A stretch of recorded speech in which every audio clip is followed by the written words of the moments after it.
Oh, I saw that one. So, I mean, they know he's not some crazy extremist, but I watched this one panel. I watched just like 9 minutes of the panel, and it was on Pierce Morgan's podcast, and it had Cenk Uygur and Mark Rubin. And so Mark Rubin, there's a couple other people, but Mark Rubin called out Cenk Uygur for he has a news site called the Young Turks. So that's what his podcast is. Young Turks, Some yeah. kind of thing like that. And he went through all the Young Turks news headlines that they did, and there was a bunch on Charlie Kirk. Mhm. So he asked him before he showed all this stuff and played out his clips, what if he's ever made any inflammatory comments about that? And he said, no, of course not.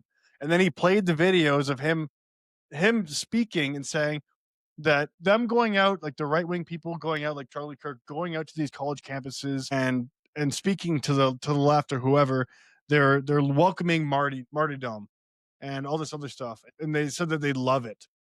And so basically he tried to deny it, saying it was out of context and whatever else, but he had the proof right there. And Charlie then had the proof? so Mark Rubin had the proof Oh, from his okay. own Chenk's own website. Yeah.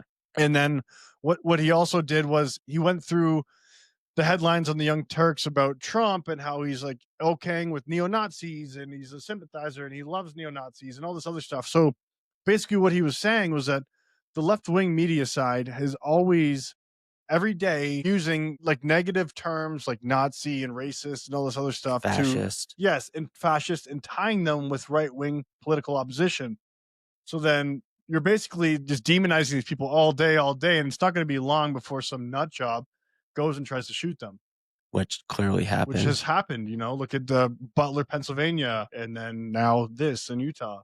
Well, the guy that you were talking about, Cenk Uygur. Yeah. So I've seen this on Instagram and YouTube so much lately in the last few days, and they're like, they're trying to prove that he was using a racist term because he yelled at him, and he said something about yells, shut up, Cenk, and everyone's like, see, he used the racist term, which I can't say, but rhymes with sink, and everyone's like, see, he's a racist.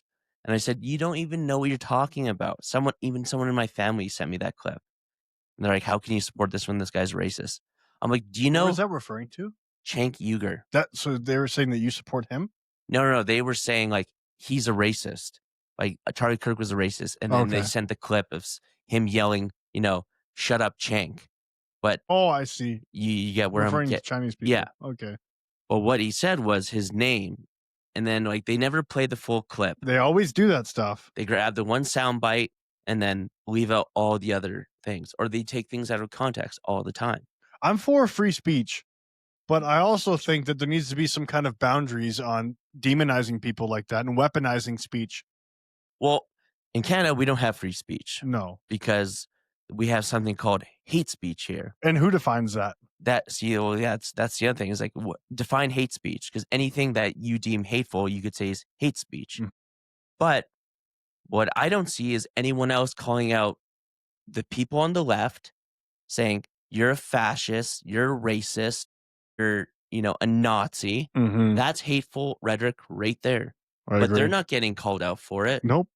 And you say that enough to enough people, and then like we were talking last episode, someone hears it, they get motivated by it. They say, because Nazis are bad, fascists are bad, no one likes a racist, so it's up for me to put an end to it.